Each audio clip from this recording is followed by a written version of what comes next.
내가 주를 의뢰합니다. 오늘 우리에게 주신 하나님의 말씀 에베소서 4장 1절로 3절입니다. 신약성경 312쪽 다같이 한 목소리로 봉독하겠습니다. 그러므로 주 안에서 갇힌 내가 너희를 권하노니 너희가 부르심을 받은 일에 합당하게 행하여 모든 겸손과 온유로 하고 오래 참음으로 사랑 가운데서 서로 용납하고 평안에 매는 줄로 성령이 하나 되게 하신 것을 힘써 지키라. 아멘. 다시 하나 되는 교회의 세 번째, 오늘은 하나됨에 대해서 말씀드리겠습니다. 한번 따라 하시죠. 구원은 화해입니다. 이건 말씀드렸어요. 관계가 회복되는 것, 화해하는 것이 구원이다. 하나님과 우리 사이가 죄로 인해서 관계가 깨져 있었는데 그 관계가 풀어지고 화해하는 것이 구원이다. 이게 구원의 시작입니다. 근데 구원의 완성은 하나됨입니다. 한번 따라 하시죠. 구원의 완성은 하나됨입니다. 구원, 화해 같은 말이라고 그랬어요. 그 화해의 완성은 하나됨입니다. 최근에 남북이 대화하려고 노력을 많이 했으나 지금 관계가 다시 끊어졌습니다. 이 70년 떨어졌던 관계를 자꾸 회복하려고 하는 노력들이 있으나 참 어렵죠. 근데 이게 최근 2년간 관계가 좀 회복된 것 같았어요. 대화도 하고 정상회담도 하고. 그런데 여러분, 이게 관계가 풀어지는 게 아니잖아요. 이게 최종적인 목적이 아니잖아요. 이렇게 관계를 좀 풀어나가려고 하는 이유는 뭐예요? 끝까지 가서 나중에는 뭐 하자고? 통일하자고 하는 거잖아요.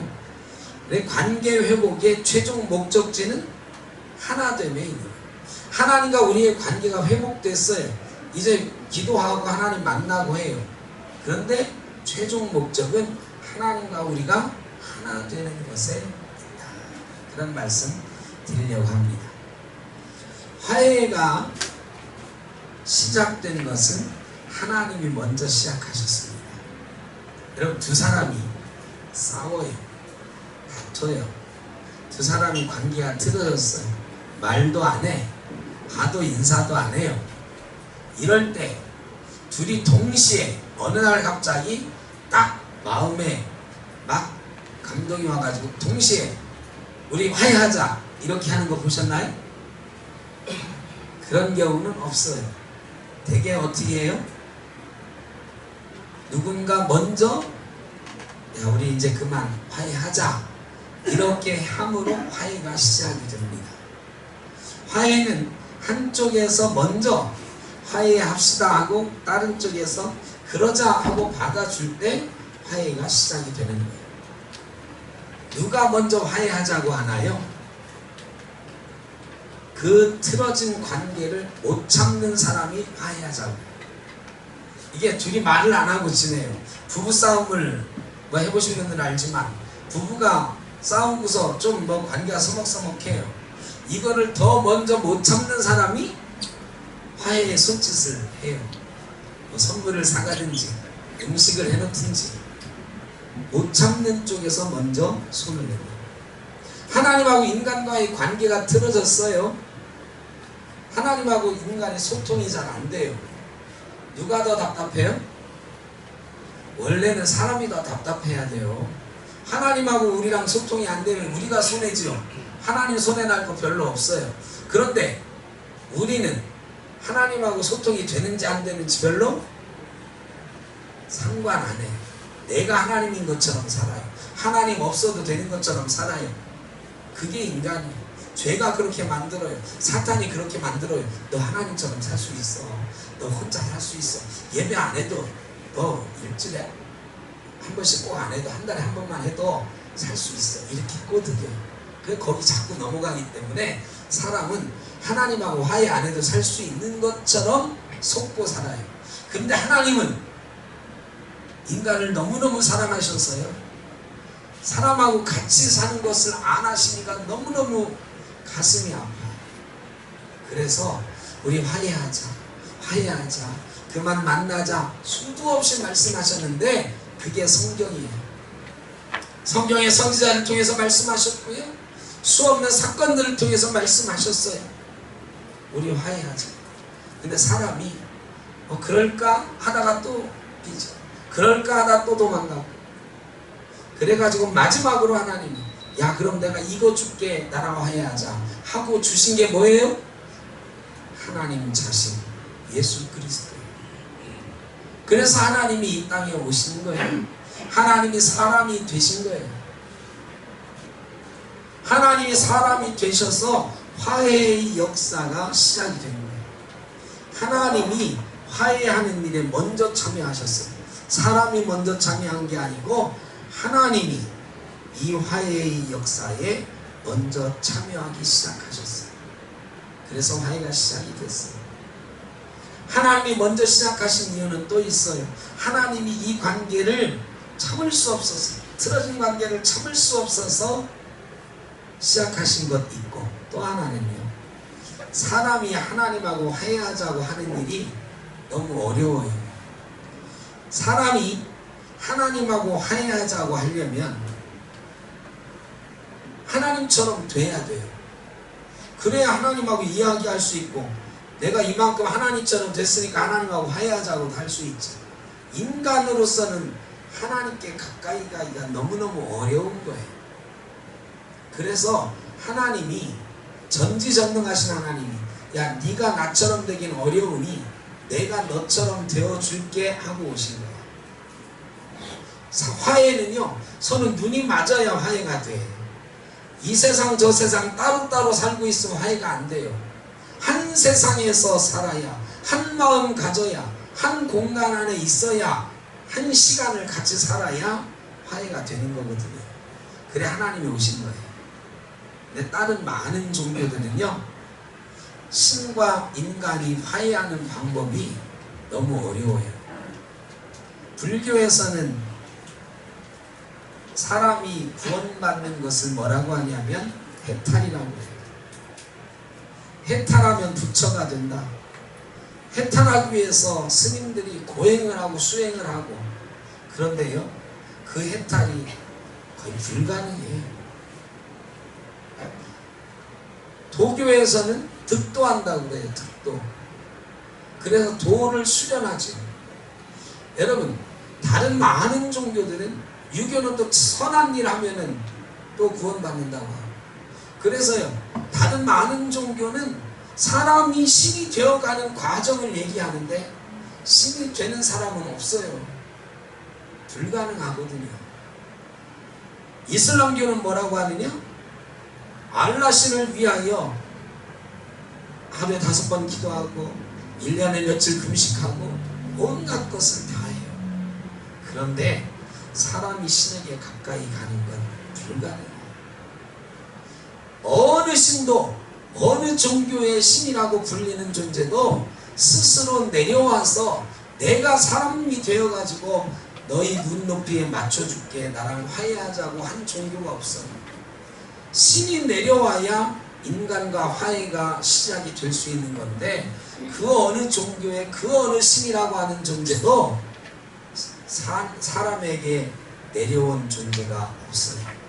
그래서 신과 사람이 만나는, 화해하는 이 구원의 역사는 예수 그리스도께서 겸손한 모습으로 이 땅에 오신 우리 기독교에서만 가능한 거예요. 그래서 구원이 여기에 있다고 우리가 말하는 거죠. 신과 인간이 화해하려면 한 공간, 같은 눈높이를 가져야 화해할 수가 있는 거예요. 예수님이 로마 황제의 아들로 태어났으면 겸손하지 않으신 건가요? 우리가 착각하는 게 있어요. 말구유에 오셨기 때문에 예수님이 겸손한 거라고 착각해요. 아니에요. 예수님이 말구유에 오신 목적은요, 겸손을 보여주기 위해서가 아니라 낮고 천한 사람들도 구원받아야 되는 존재라는 것을 알려주기 위해서 오신 거지, 예수님이 황실에서 태어났으면 겸손하지 않다? 아니에요. 예수님은 사람이 되신 것 그 자체로 너무너무 겸손하신 거예요. 왜? 신이 사람이 되는 것보다 겸손한 게 어디 있어요? 예수님은요, 화해하기 위해서 하나님의 모든 것을 내려놓고 사람이 돼서 오신 분이 예수 그리스도예요. 그로 인해서 화해가 시작이 된 거죠. 이 화해의 완성은 아까 말씀드렸죠? 이 화해의 사건, 구원의 완성은 뭐라고요? 금방 또 까먹으셔서 좋습니다. 하나됨이다. 한번 따라하시죠. 화해의 완성은 하나됨입니다. 예수님께서 우리에게 주시려고 했던 구원의 완성은 하나됨이에요. 요한복음 17장에 예수님의 대제사장 기도문이 나오는데, 이것은 예수님이 돌아가시기 전에 제자들을 위해서 하나님께 기도했던 마지막 기도예요. 요한복음 17장 전체가 기도문인데 이게 문구가 어렵고 힘들어서 뭔 얘기인지 잘 몰라. 그런데 딱 하나로 말씀드리면 이거예요. 아버지하고 나하고 따로따로 있는 것 같으나 하나입니다.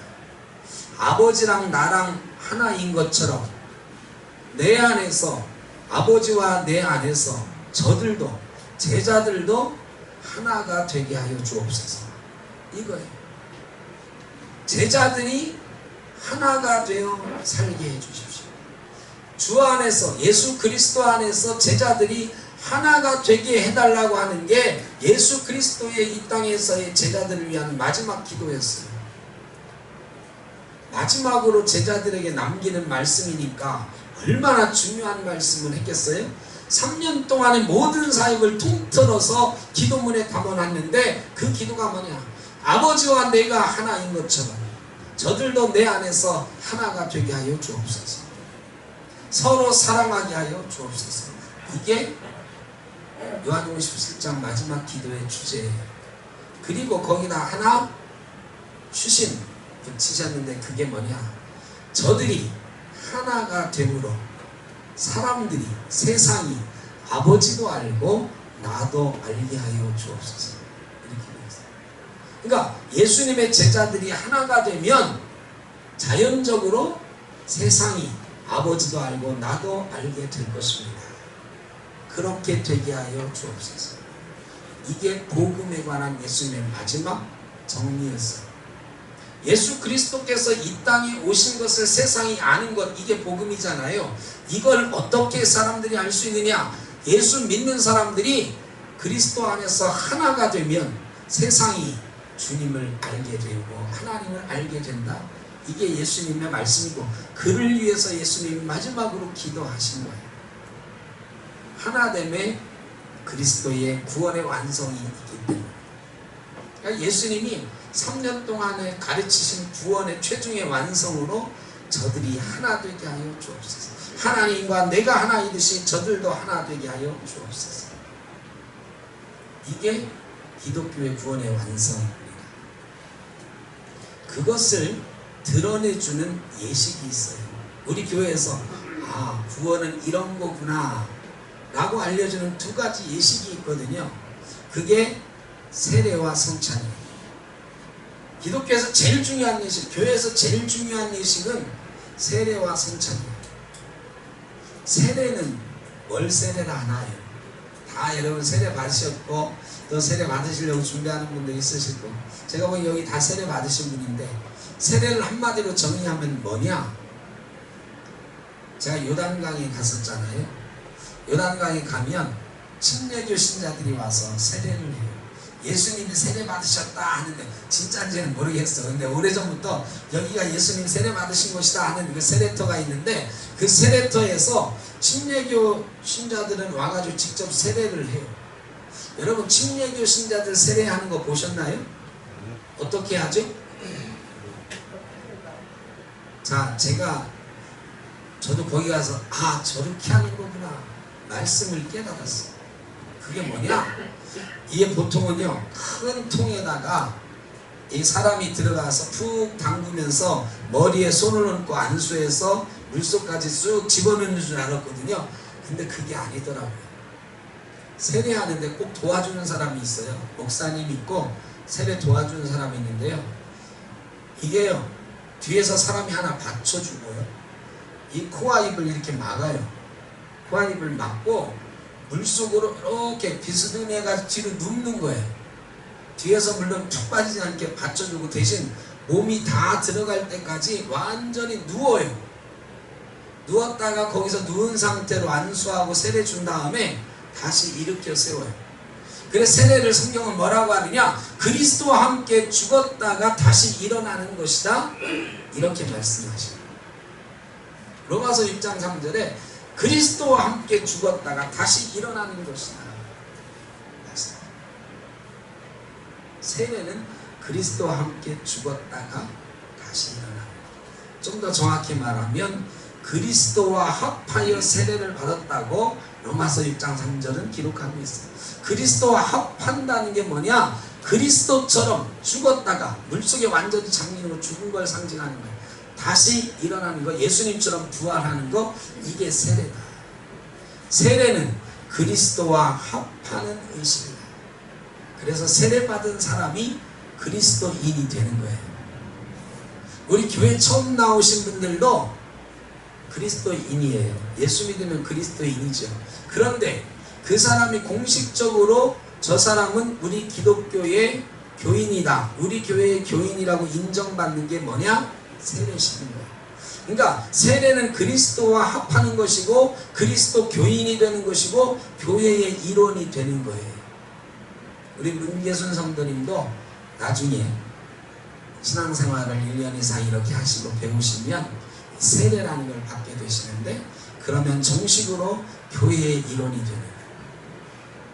세례는 그리스도와 합하여 지는 의식이다. 그리스도처럼 죽었다가 다시 살아나는 일에 합하여지는 것, 그리스도의 소속이 되는 것, 교회의 소속이 되는 걸 세례라는 거예요. 성례는 성찬식 하는 거잖아요. 성찬식. 세례받은 사람은 성찬식을 해요.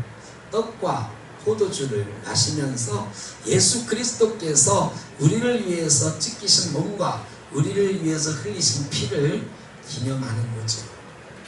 그런데 고린도전서에 보면 이 성찬에 대해서 말씀해 주시는데, 고린도전서 10장 16절에 뭐라고 되어 있냐면 그리스도의 몸과 피에 참여한다 이렇게 되어 있어요. 우리가 성찬에 참여하는 것은 그리스도의 몸과 피에 참여하는 거예요. 이게 참 말이 좀 어려운 것 같죠. 하나님이 사람이 되심으로 화해의 사건에 참여하기 시작하셨어요. 화해가 일어나기 시작했어요. 우리도 그리스도의 몸과 피에 떡과 포도주를 먹으면서 참여하는 거예요. 예수 그리스도께서 나를 위하여 이 땅에 몸과 피를 가지고 오셨고 그 몸과 피를 찢기시고 흘려주셨다는 사실을 나도 몸소 참여하는 거예요. 그리스도와 몸과 피로 하나가 되는 거라고 성경을 가르치시고 있는 거예요. 그래서 떡을 먹으면서 예수 그리스도의 몸입니다. 이 예수 그리스도의 몸을 먹으면 그 살이 우리의 살이 되는 거잖아요. 예수 그리스도의 피입니다. 주님의 피입니다 하면서 잔을 마시잖아요. 그리스도의 피가 우리 몸속에 흐르는 거예요. 그리스도에게 우리가 참여함으로 그리스도와 하나가 되는 거죠. 이게 성례의 시기예요. 그래서 세례와 성찬을 통해서 예수 그리스도의 죽으심과 사심에 우리가 합하여지고 예수 그리스도께서 우리를 위해서 찢기신 몸과 피로 그리스도와 하나가 되는 것을 보여주는 게 세례와 성찬입니다. 이 두 예식을 통해서 우리는 그리스도와 하나가 되는 것입니다. 교회의 일원이 되는 것입니다. 그러면 이 하나 되는 것이 그렇게 중요합니다. 지금 우리는 세례와 성찬 이미 받았어. 세례 받았어요. 세례는 평생 한 번밖에 안 받으니까 또 받진 않아요. 그걸로 이미 그리스도와 합하여졌고요. 성찬 1년에 한 번, 두 번 하죠. 우리는 교회는 두 번 합니다. 두 번을 통해서 그리스도의 피와 몸에 참여를 하지요. 그런데 우리가 지금 할 수 있는 건 뭘까요? 복음 전하는 거잖아요. 자, 이 말씀을 드리기 앞서서 성찬에 대해서 조금 더 말씀드리면, 그리스도의 몸과 피에 참여함으로 고린도전서 11장에는 뭐라고 되어 있냐면, 제가 성찬식 할 때마다 이거를 여러분들에게 읽어드리기도 하고 그랬었는데, 이것을 먹고 마실 때마다 주의 죽으심을 오실 때까지, 주님 오실 때까지 전하는 것이니라 그랬어요. 그리스도의 피와 몸에 참여함으로 우리가 복음을 전하는 게 된다 그랬어요. 그러니까 우리가 주님과 하나가 되고 교회의 일원으로 하나가 되면 그리스도의 죽으심을, 우리를 위해서 예수님께서 죽으셨다고 하는 그 사실을 세상에 전하는 사건이 된다고 그랬어요. 우리가 주님과 하나 됨으로 세상에 주님의 죽으심을 전하는 것이다. 우리 결론적으로 말씀드리면 요한복음 17장이나 성례전에서 말하는 이 모든 것들이 뭐냐?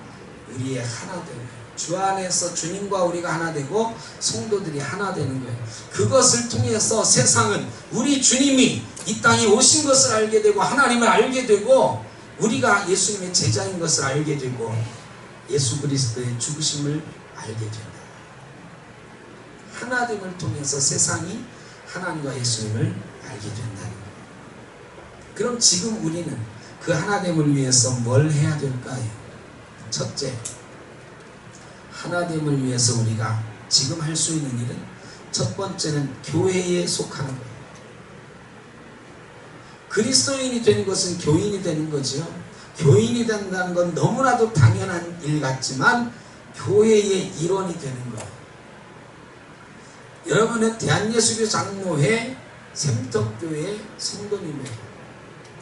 샘터교회에 소속된 교인이에요. 이거를 가지고 있는 게 무지무지 중요해요. 어떤 사람들은 내가 어느 교회 다니는지 교회의 일원인지를 별로 생각 안 하고 사는 사람들 많은데요. 아니에요. 하나님의 뜻은 혼자서는 구원 받는다 못 받는다? 못 받는다.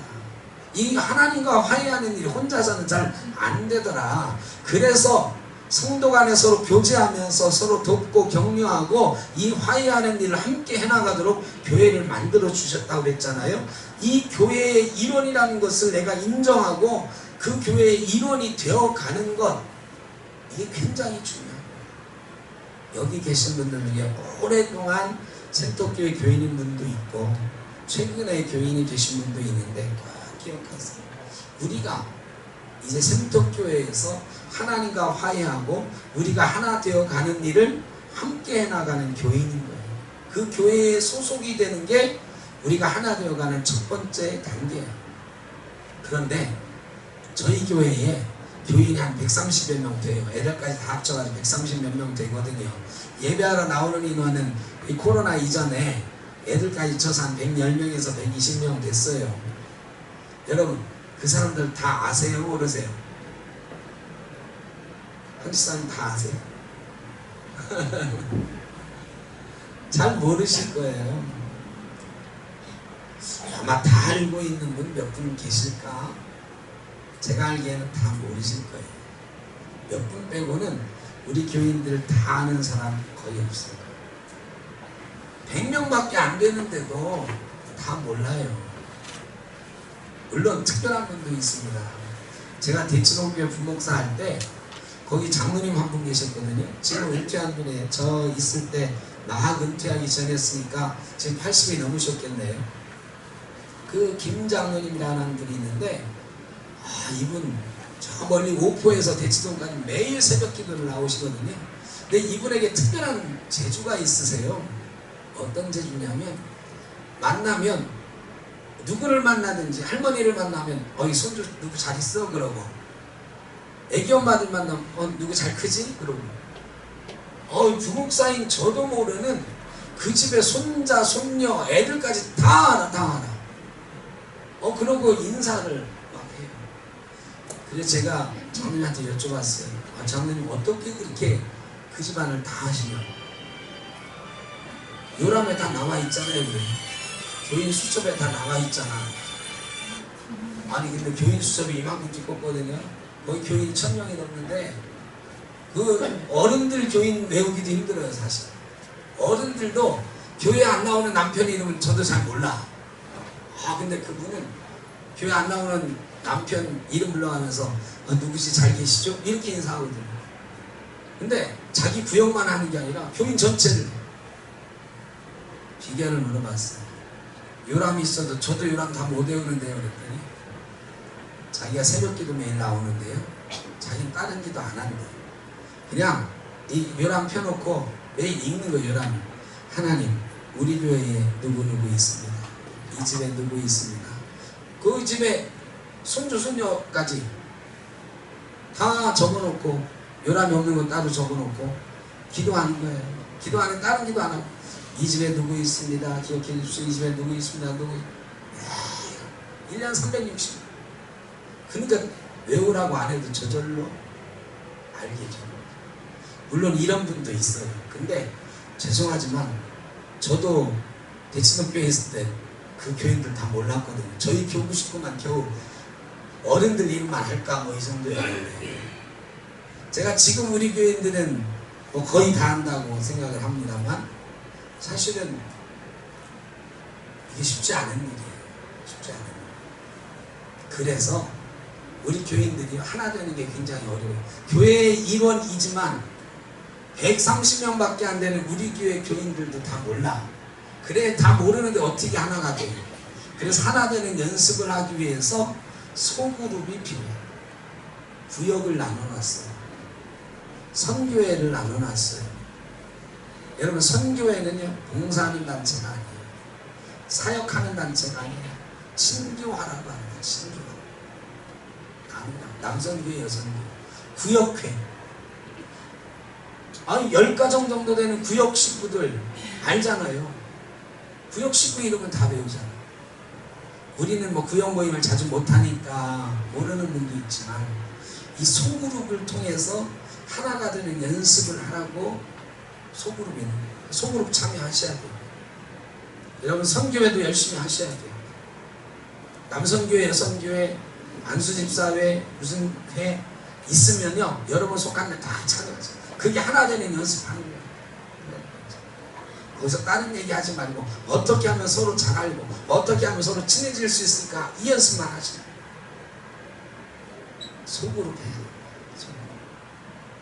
세 번째는요 그 다음에 교회의 일원이 됐고 이제 소그룹 통해서 교인들도 서로 알게 되고 하나 되는 연습이 되어졌으면 그 다음에 하는 일이 봉사하는 거예요. 봉사. 여러분 다른 교회 다니다가 우리 교회 오셔서 우리 교회는 사람이 적으니까 봉사를 시작하는 분들 많이 있어요. 근데 조심해야 될 거는 봉사만 하고 하나가 되는 일이 안 되면 큰일 나요. 봉사는 안 하셔도 괜찮으니까 새로 오신 분들은 하나 되는 일을 먼저 해야 돼요. 하나가 된 다음에 서로 좀 알게 된 다음에 서로 위해서 기도할 수 있고 이런 사이가 됐으면 그 다음에 봉사하는 거예요. 봉사하는 건 자기 은사에 맞게 하는 거예요. 내가 하고 싶은 일 하는 게 아니고요.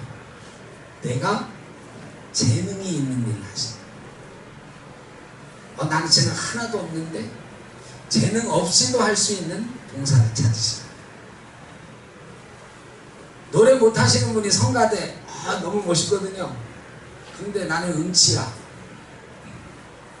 여러분 음치인데 성가대 하라고 하면 성가대가 너무 멋있어 보여요. 너무 멋있어 보여가지고 나는 음치인데 성가대 하고 싶습니다. 목사님 어떻게 할까요? 성가대장님 어떻게 할까요? 지휘자님 어떻게 할까요? 우리 한권사님 노래 못하는 사람이 성가대 하고 싶다고 하면 어떻게 하실래요? 장로님 어떻게 하실래요? 그거 참 어렵거든요. 성가대 하겠다고 하는데 집사님은 노래 못하니까 다른 거 하시면 좋겠다고 이거 얘기하기 쉽지 않아. 근데 그분 성가대 넣어놓으면요 그분한테도 상처가 되고 성가대도 망해. 죄송하지만 큰 교회는 성가대 오디션 해서 뽑아요. 성가대는 노래 잘하는 사람이 하셔야 돼. 노래 하고 싶은 사람이 하는 게 아니라 노래 잘하는 사람 하시는 거예요. 제가 옛날에 대학교 들어갈 때요, 대학 교수 되려고 그랬어요. 교수 되려고. 제 꿈이 대학 교수였어요. 그런데 대학교 가보니까요, 나 같은 사람 교수하면 안 되겠더라고요.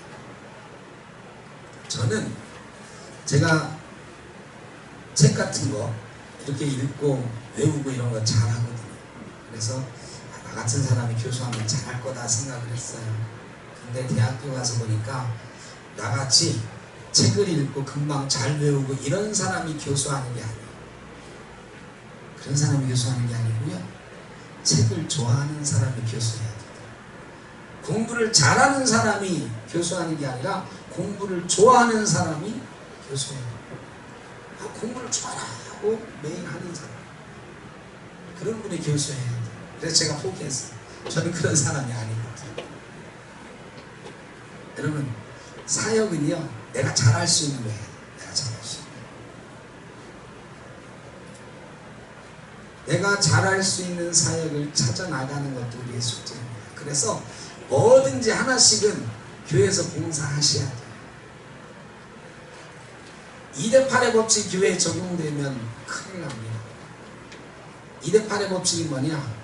이 사회는 20%의 사람들이 열심히 일해서 나머지 80%를 먹여 살린다, 이런 거거든요.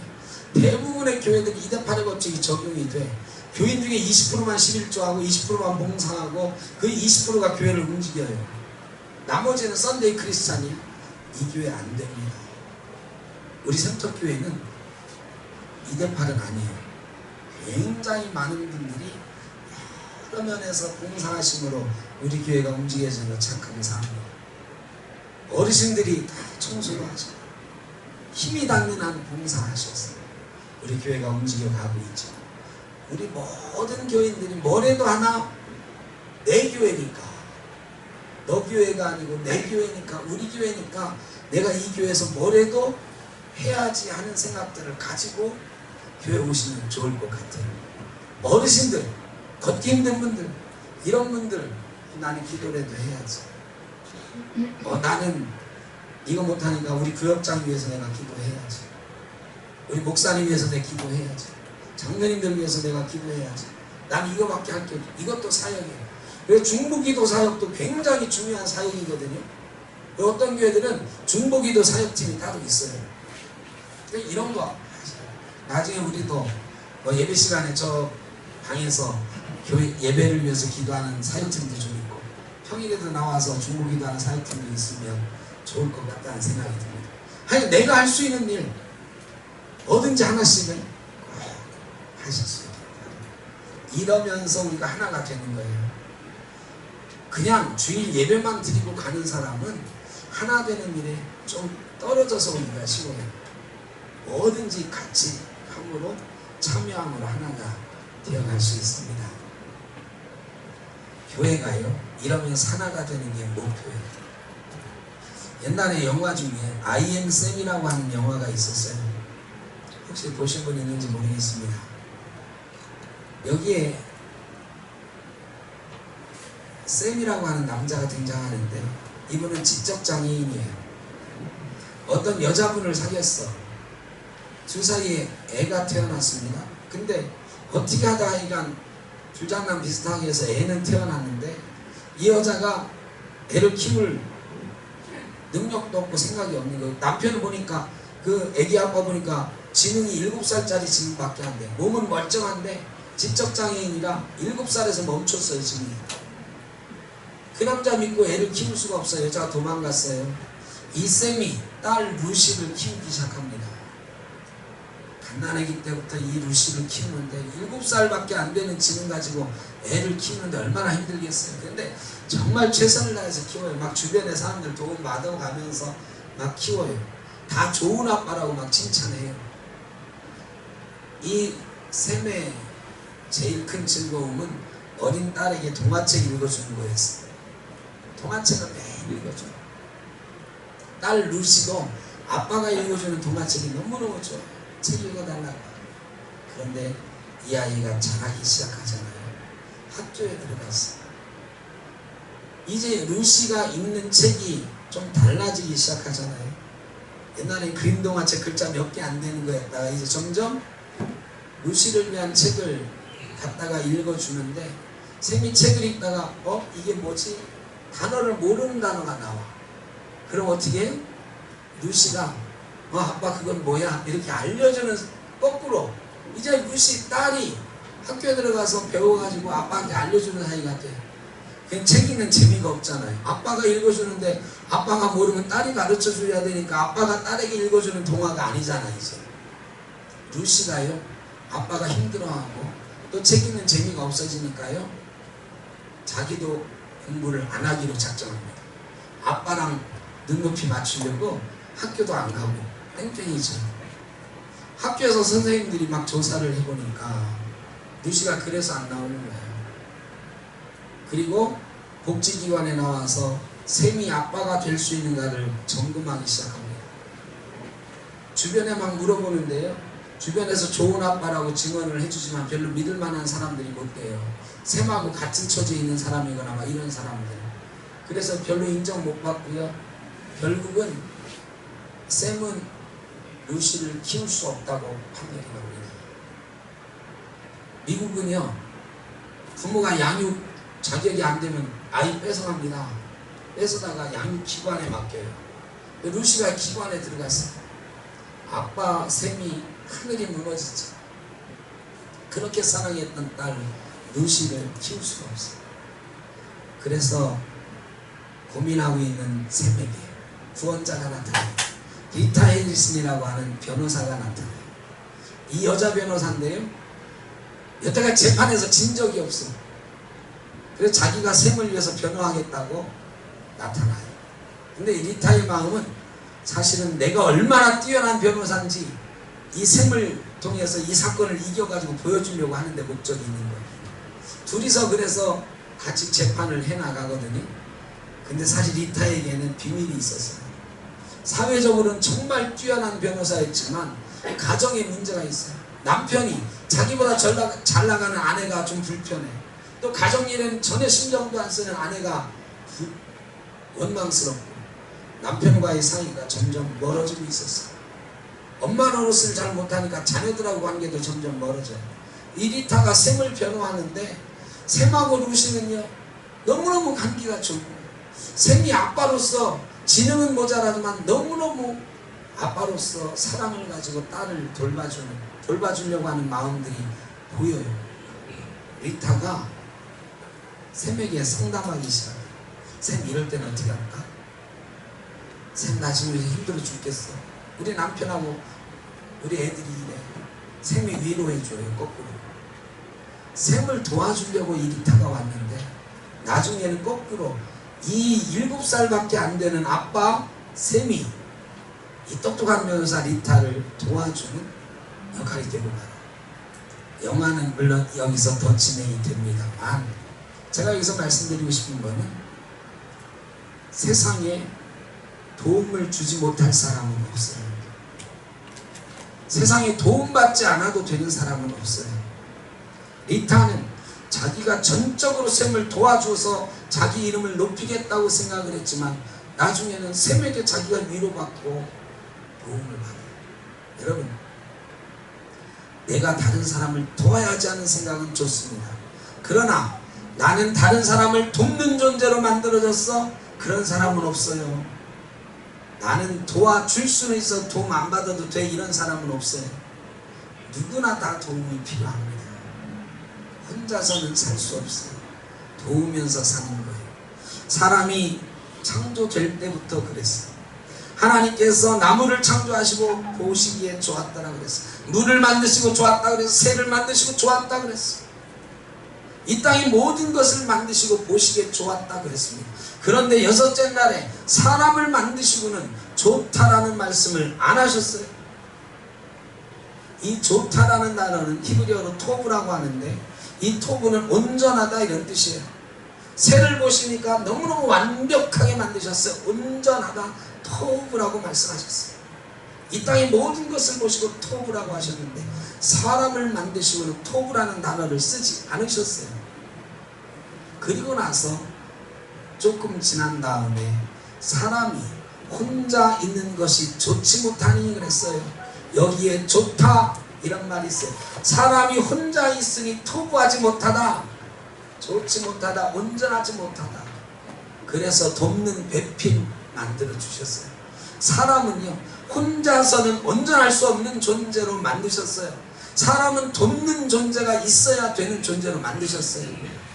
그래서 사람 인자는 사람과 사람이 서로 기대어 돕는 형국을 표현하고 있다고 그러죠. 여러분, 사람은 도와야 살아. 혼자서는 못 살아. 혼자서는 안 돼. 구원도 화해도 혼자서는 안 돼. 신앙도 혼자서는 안 돼. 그래서 교회를 만들어 주죠. 교회를 통해서 서로 도와가라고 하신 것입니다. 우리를 성도라고 합니다. 저와 여러분은 성도예요. 센터교회 성도죠. 성도는 거룩한 물이라는 뜻이에요. 그런데 생각해 봅니다. 나는 거룩한 사람인가? 여러분, 우리가 다 성도야.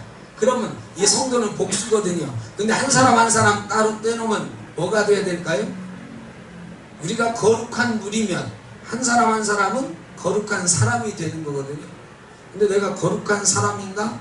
거룩한 사람을 한자로 하면 성자, 성인. 어때요? 김재영 집사님 성자십니다. 그럼 기분 좋으시죠? 황 집사님 성자십니다. 그럼 민망하죠, 민망. 아, 정진혜 목사님 성자십니다. 아이 끔찍해. 성자는 무슨 근처도 못 가. 그런데 우리를 보고는 성도라고 하잖아요. 이 성도라고 하는 말에 별로 거부감이 없네. 왜 그래요? 교회 안에 있으니까. 혼자 있으면 죄인이에요. 혼자 있으면 거룩하지 못한 존재지만 교회 안에서 성도로 있을 때 우리는 거룩한 것입니다. 예수 그리스도 안에서 공동체로 있을 때 우리는 거룩한 존재가 되는 것입니다. 저와 여러분이 이 생터교회에서 거룩한 백성으로 하나 되어가는 역사가 있기를 주 이름으로 축원합니다. 그게 우리 교회 만들어주신 이유, 그 목적을 향해서 달려감으로 우리 생터교회에서 예수 그리스도와 하나가 되고 우리 성도들끼리도 하나가 되므로 이 구원의 역사를 완성해가는 놀라운 은혜가 있기를 축복합니다. 기도하겠습니다.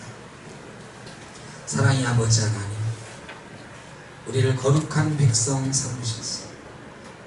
주 안에서 하나가 되는 백성 되게 하신 것 감사합니다.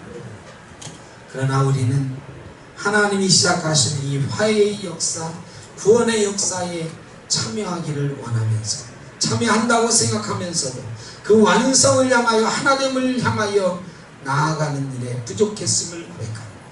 주의 은혜로 구원받았으며 이제는 우리가 하나 되어 주의 죽으심을 주님 오실 때까지 전할 수 있는 귀하고 아름다운 교회 공동체 되게 하여 주옵소서. 예수님의 이름으로 기도하옵나이다. 아멘. 나의 다닐 길을